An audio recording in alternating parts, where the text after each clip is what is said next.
4.2 exercise सिर्फ properties of determinants पे based है, बहुत ज़्यादा इंपॉर्टेंट टॉपिक है।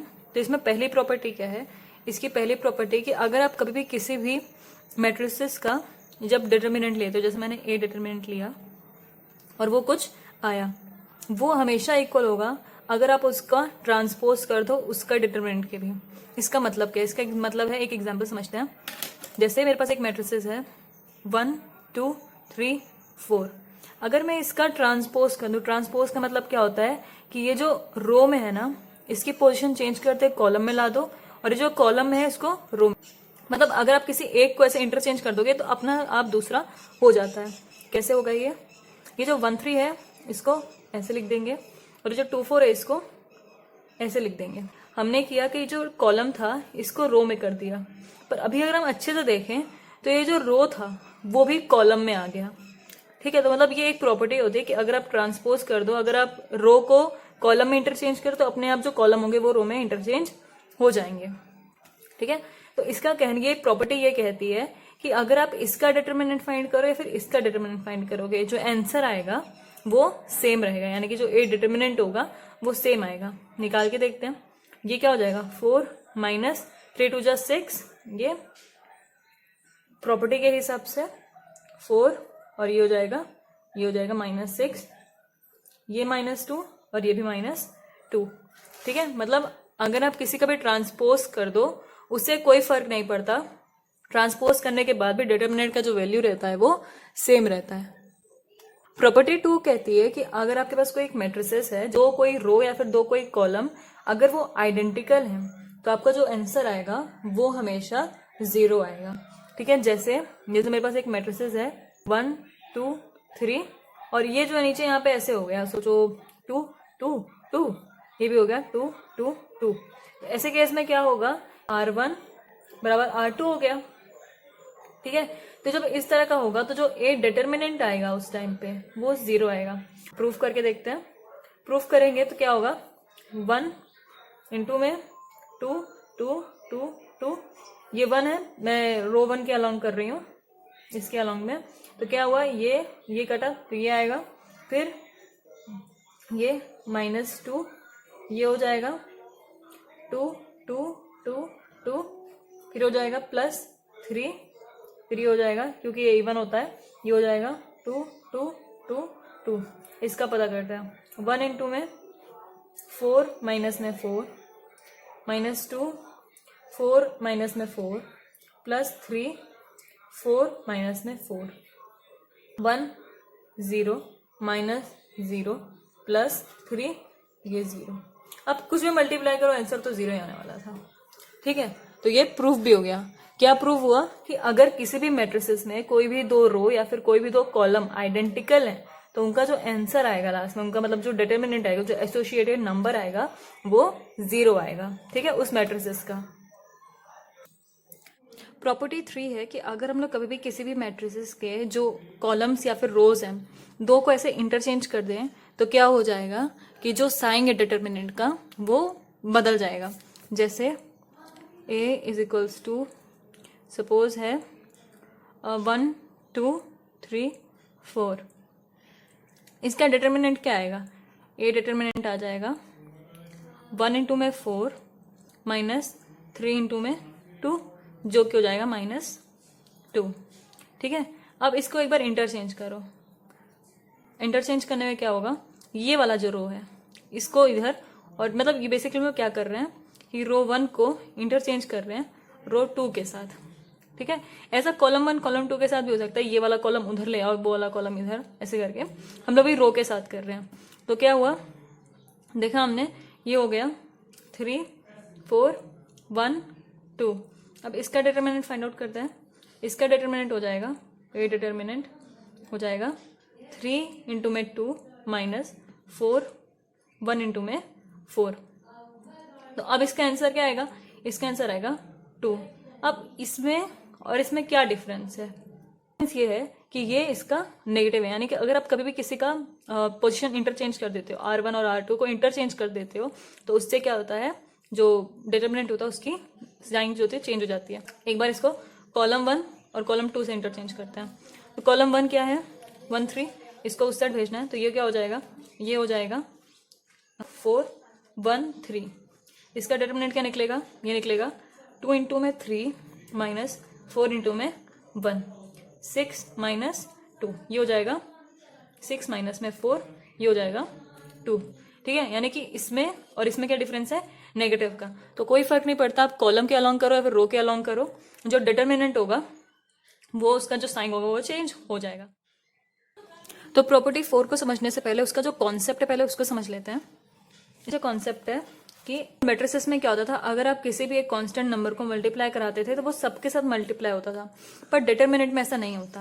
अगर मेरे पास कोई मैट्रिसेस है उसका मुझे डिटरमिनेंट निकालना था, जैसे मेरे पास यहाँ पे 1 1 2 3 4, ठीक है। अगर मुझे यहाँ पे मल्टीप्लाई कराना होगा ना, ये सबके साथ मल्टीप्लाई नहीं होगा, या किसी एक रो या फिर किसी एक कॉलम के साथ ही मल्टीप्लाई होगा। ठीक है, जैसे ये जो है ये इसके साथ मल्टीप्लाई हो जाएगा, ये कुछ इस तरह से हो जाएगा 2 4 3 4, कुछ इस तरह से। मतलब इससे ये जो है किसी एक रो या फिर किसी एक कॉलम के साथ ही मल्टीप्लाई होता है। ऐसा मैट्रिसेस में क्या होता था, सबके साथ मल्टीप्लाई होता था, पर इसके साथ ऐसे होता है। जैसे सपोज मेरे पास कोई मैट्रिसेस है ए करके 3 3 3 3 3 3 3 3 3, ठीक है, कुछ इस टाइप के मेरे पास एक मैट्रिसेस है, ये वही 3 इंटू 3। तो हम क्या करेंगे, इसे हम ऐसे लिख सकते हैं कि 3 कॉमन लिया सब में से, 1 1 1 1 1 1 1 1 1, ऐसे लिख सकते हैं इसे, पर ऐसा डिटरमिनेंट में नहीं लिख सकते। डिटरमिनेंट के क्या करना पड़ेगा, जैसे अगर मेरे पास कुछ ऐसी मैट्रिसेस दी हुई है 3 3 3 फिर 3 3 3 फिर 3 3 3, तो इसके लिए क्या करना पड़ेगा मुझे, पहले मैं सिर्फ एक से ही चीज कॉमन ले सकती हूँ। जैसे पहले मुझे इसके से ही सिर्फ कॉमन लेना पड़ेगा, ऐसे 3 कॉमन में लिया, फिर ऐसे लिखा 1 1 1 3 3 3 फिर 3 फिर 3 फिर 3, ठीक है। अब मुझे अगर इसमें भी कॉमन लेना है फिर दोबारा लिखना पड़ेगा 3 इंटू में 3, फिर ये हो जाएगा 1 1 1 1 1 1 3 3 3। इससे भी कॉमन लेना है तो एक बार और 3, ठीक है। तो कुछ इस तरह से होता है डिटरमिनेंट में, कि डिटरमिनेंट में किसी एक के साथ ही मल्टीप्लाई भी होता है और किसी एक से ही आप कॉमन भी ले पाते हो, आप सबसे कॉमन नहीं ले पाते। प्रॉपर्टी 4 क्या है, प्रॉपर्टी 4 में है कि अगर कोई एक मैट्रिसेस है मेरे पास, सोचो 1 2 3 4, ठीक है। पहले इसका डिटरमिनेंट क्या आएगा, इसका डिटरमिनेंट आएगा -2, ठीक है ये। पर अगर मैं अभी इसी को मल्टीप्लाई करा दूं किसी एक कांस्टेंट नंबर के साथ, मल्टीप्लाई कराया किसी एक कांस्टेंट में, सोचो ये कोई कांस्टेंट नंबर है 3, ठीक है, इसे मैंने 3 के साथ मल्टीप्लाई कराया 1 2 3 4। जैसे मैंने प्रीवियस कॉन्सेप्ट में बताया कि वो सबके साथ मल्टीप्लाई नहीं होगा, वो किसी एक या रो या फिर किसी एक कॉलम के साथ ही मल्टीप्लाई हो पाएगा। तो इसको हमने रो 1 के साथ मल्टीप्लाई में रखा, तो क्या हो जाएगा, ये रो 1 हो जाएगी, थ्राइज ऑफ रो 1, ठीक है, 3 टाइम्स ऑफ रो 1। तो ये हो जाएगा 3 2, ये डिटरमिनेंट का साइन है, तो क्या हो जाएगा, ये हो जाएगा 3, ये हो जाएगा 3, ये हो जाएगा 6, ये हो जाएगा 3, ये हो जाएगा 4। यानी कि ये जो है ये पूरा जैसा था वैसा ही रहेगा अगर आप किसी एक के साथ मल्टीप्लाई करा रहे हो। अब इसका डिटरमिनेंट फाइंड आउट करो, इसका डिटरमिनेंट क्या हो जाएगा, ये हो जाएगा 4 इंटू में 3 माइनस 3 इंटू में 6, क्या हो जाएगा 12 माइनस 18, ये हो जाएगा -6, ठीक है। तो अभी 2 को और -6 को कंपेयर करो, क्या है कि -2 is equals to thrice of -6, और कुछ ऐसा ही यहाँ पे भी है कि R1 is thrice of R1। मतलब क्या होता है कि अगर आप कभी भी किसी कांस्टेंट नंबर से मल्टीप्लाई कराते हो तो जो डिटरमिनेंट होता है ना वो भी उतने ही टाइम्स बढ़ जाता है, k टाइम्स ही बढ़ जाता है। तो प्रॉपर्टी 5 क्या है, हमने मैट्रिसेस में क्या पढ़ा था, रो एलिमेंट्री ऑपरेशंस या फिर कॉलम एलिमेंट्री ऑपरेशंस। इसका मतलब क्या था कि अगर आपको वो A इज इक्वल्स टू जो आई हम लोग प्रूफ करते थे तो उसमें क्या होता था कि मतलब आप एक बार में सिर्फ रो ऑपरेशंस ही लगा सकते हो, सिर्फ रो में आपको चलना है ना। अगर आपने कॉलम एलिमेंट्री ऑपरेशंस लगा रहे तो आपको वो सिर्फ कॉलम में ही लगा सकते हो, पर ऐसा डिटरमिनेंट में नहीं होता। डिटरमिनेंट में अगर आपको कभी भी किसी को मतलब नहीं होता थोड़ा चेंज वगैरह करना है तो आप उसमें क्या कर सकते हो, कभी भी एलिमेंट्री ऑपरेशंस का लगा सकते हो, रो का भी और कभी भी कॉलम का। मतलब अब अगर आपने फर्स्ट स्टेप में सोचो R1 लिख दिया R1 प्लस R2। तो नेक्स्ट स्टेप में आप C1 C2 मतलब ऐसे इंटरचेंज कुछ भी कर सकते हो, प्लस माइनस, मतलब इससे कोई फर्क वो नहीं है कि आपको सिर्फ रो के साथ ही अब रहना है या फिर सिर्फ कॉलम के साथ ही रहना है, आप दोनों को मिक्स कर सकते हो। अब प्रॉपर्टी 6 क्या है? प्रॉपर्टी 6 है कि अगर किसी मैट्रिसेस में कोई एक रो या फिर कोई एक कॉलम के सारे एलिमेंट्स 0 0 हैं तो उसका जो डिटर्मिनेंट होगा वो भी 0 होगा। जैसे A इज इक्वल्स टू 2/2 में 1 2 0 0। इसके बाद डिटरमिनेंट फाइंड आउट करो, क्या निकलेगा? ये 1 इंटू में 0 माइनस 0 इंटू में 2, 0 निकालने वाला है, ठीक है ना। ऐसे ही अगर मेरे पास 3 ऑर्डर में है, ऐसे 1 2 3 4 5 6 0 0 0 कुछ इस तरह से गिवन है, तो बस इसकी वजह से क्या होगा, हमारा जो पूरा डिटर्मिनेंट है वो 0 आ जाएगा, ठीक है। अब ऐसा होता क्यों? ऐसा इसलिए होता है ना, जब आप डिटर्मिनेंट निकाल रहे होते हो ऑर्डर 3 का या फिर ऑर्डर 2 का, तो उसमें हर एक एलिमेंट का एक रोल होता है, ठीक है। हर एक कॉलम, हर एक रो, उसका कोई ना कोई एलिमेंट लगता है। अब अगर यहाँ पे तीनों ही एक लाइन में, मतलब एक रो या फिर एक कॉलम पूरा का पूरा 0 ही है, तो क्या होगा, 0 से कुछ भी मल्टीप्लाई हो क्या होगा, आंसर 0 ही आ जाएगा। इसी वजह से जो लास्ट में डिटर्मिनेंट हो जाता है वो भी 0 आ जाता है। प्रॉपर्टी 7 क्या है? अगर मेरे पास कभी कोई ऐसी मैट्रिसेस है जिसमें लिखा हुआ है A1 गिवन है A1 A2 B1 plus C1 B2 plus C2, तो आप उसे इस फॉर्म में लिख सकती हो जिसमें ये और ये एक साइड पे आ जाएं, ये और ये एक साइड पे चले जाएं, ठीक है। तो ये हो गए सारे प्रॉपर्टीज। अब एक फॉर्मूला है जो कि काफी ज्यादा हेल्प करेगा। वो फॉर्मूला क्या है? वो K इंटू कोई कांस्टेंट है, उसको एक मैट्रिसेस के साथ मल्टीप्लाई करके उसका डिटर्मिनेंट निकालूं तो वो हो जाएगा K to the power n multiply by A का डिटर्मिनेंट। अब इसका प्रूफ भी है, ठीक है, यहाँ पे पहले प्रूफ कर लेते हैं, पर ये फॉर्मूला बहुत ज्यादा इंपॉर्टेंट है। ये जो n है ना, इसका मतलब होता है order of matrices. 2 into 2 order के मैट्रिसेस ले लेते हैं, 1 2 3 4, ठीक है। अब अगर मुझे अब एक काम करते हैं, इसको कोई भी कांस्टेंट नंबर से मल्टीप्लाई कराते हैं, इसको इस मैट्रिसेस के साथ मल्टीप्लाई कराते हैं, तो ये क्या हो जाएगा, ये हो जाएगा, इसको अंदर मल्टीप्लाई करा दे क्योंकि मैट्रिसेस है तो सबके साथ मल्टीप्लाई हो जाएगा। ये हो जाएगा K 2K 3K 4K, ठीक है। तो ये हो गया भाई हमारी नई नई मैट्रिसेस।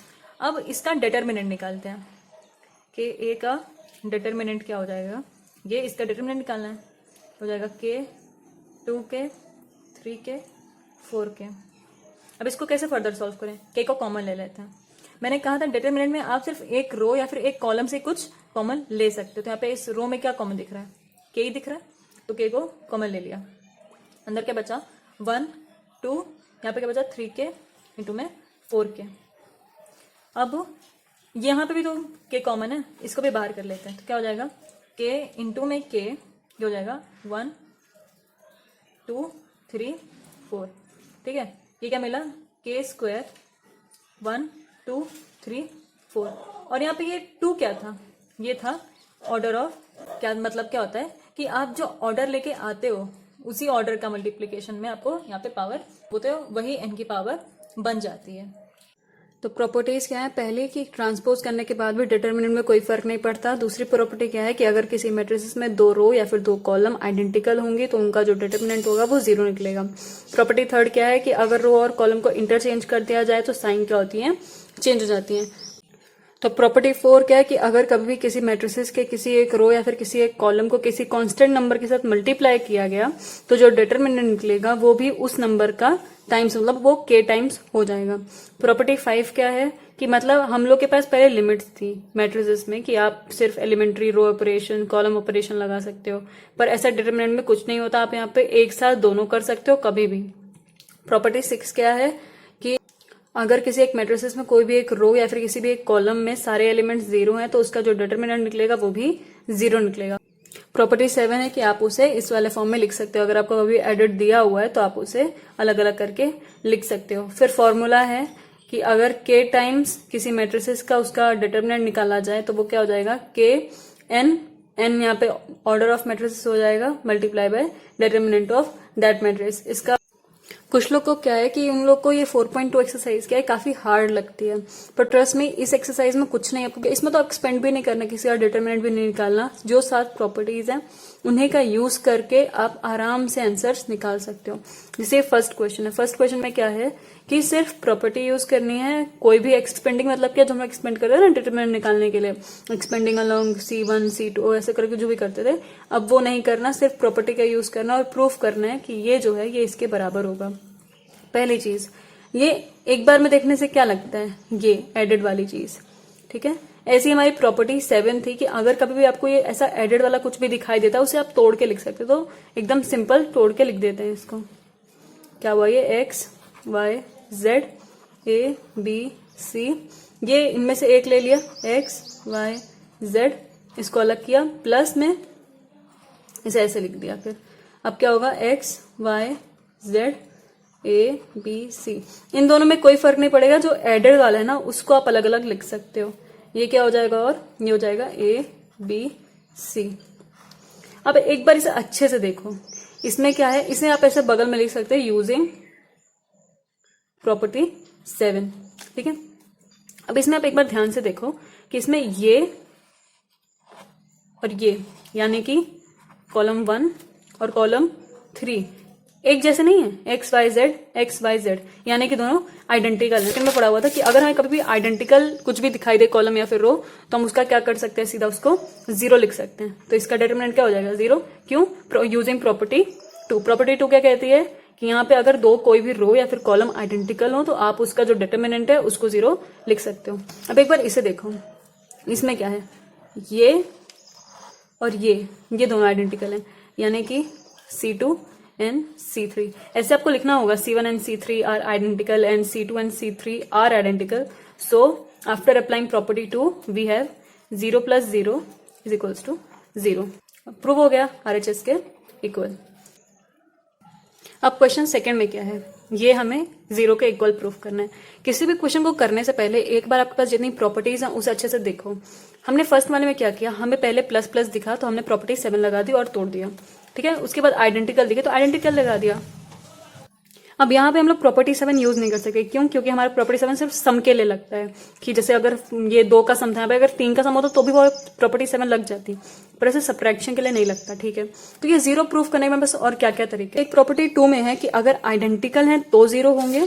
एक प्रॉपर्टी 6 में है कि अगर किसी भी एक रो या फिर किसी कॉलम का अगर टोटल एलिमेंट्स 0 है, यानी कि सारे एलिमेंट 0 है, तो हमारा जाके 0 होगा। इसके साथ कौन सा केस है, क्या यहाँ पे कोई आइडेंटिकल एलिमेंट्स है, नहीं है, तो हमें मतलब कहीं ना कहीं से प्रॉपर्टी 6 को अप्लाई करना पड़ेगा। कैसे करेंगे, उसके लिए हम और अलग से प्रॉपर्टी यूज कर सकते हैं। जैसे हमारे पास है यहाँ पे do what ever you want, कुछ भी करो ना, लेकिन जैसे भी करके उसे 0 बना दो। अगर हम इनमें से किसी भी एक रो या फिर किसी भी एक कॉलम को 0 कर दे तो क्या हो, एलिमेंट 0 है, तो लास्ट में आंसर हमारा 0, ठीक है। तो उसके लिए क्या करने पड़ेंगे, कुछ ऑपरेशंस लगाने पड़ेंगे, जैसा आपको लगे ठीक वैसा करो, बस क्या मतलब कोई भी एक रो या फिर कोई भी एक कॉलम उसमें 0 आ जाना चाहिए। अब जैसे मेरे को रो 1 के जितने भी एलिमेंट्स हैं उनको 0 करना है, ठीक है, तो यहाँ पे रो 1 में मतलब कुछ करना पड़ेगा हमें। अब अगर इसे अच्छे से ध्यान दोगे तो आपको पता चलेगा that R1 plus R2 plus R3 करने से मुझे क्या मिलेगा, 0 मिल जाएगा। ऐसा कैसे करके देख लो ना। यहाँ पे R1 क्या है मेरा, A माइनस बी, उसका फर्स्ट एलिमेंट। R2 का एलिमेंट क्या है, B माइनस सी, प्लस R3 का एलिमेंट क्या है, C माइनस ए। इसे एक बार करके देखो, A से माइनस ए, B से माइनस बी और C से ये, ठीक है, यानी कि मुझे लास्ट में आंसर क्या मिलेगा, 0, ठीक है। तो यहाँ पे यही वाला ऑपरेशन लगाते हैं। आप चाहे इसमें भी करके देखो, B माइनस सी ये से करके आपको लास्ट में आंसर 0 मिलेगा। तो हम लोग बेसिकली कर क्या रहे हैं, हम लोग R1 plus R2 plus R3 कर रहे हैं। मेरे पास फर्स्ट वाले रो के एलिमेंट्स को फर्स्ट वाले रो के एलिमेंट्स के साथ, सेकंड वाले को सेकंड वाले के साथ, थर्ड वाले को थर्ड वाले के साथ। तो मुझे क्या मिलेगा, यहाँ पे मिलेगा 0 0 0, पूरे रो में 0 आ जाएंगे। ये हो जाएगा B माइनस सी, ये हो जाएगा C माइनस ए, ये हो जाएगा C माइनस ए, ये हो जाएगा A माइनस बी, ये हो जाएगा B माइनस सी, ठीक है। अब यहाँ पर यूजिंग प्रॉपर्टी 6 क्या हो जाएगा, ये टोटल डिटरमिनेंट इसका 0 हो जाएगा। ऐसे ही आपको सारे क्वेश्चन में प्रॉपर्टीज अप्लाई कर करके सॉल्व करना है।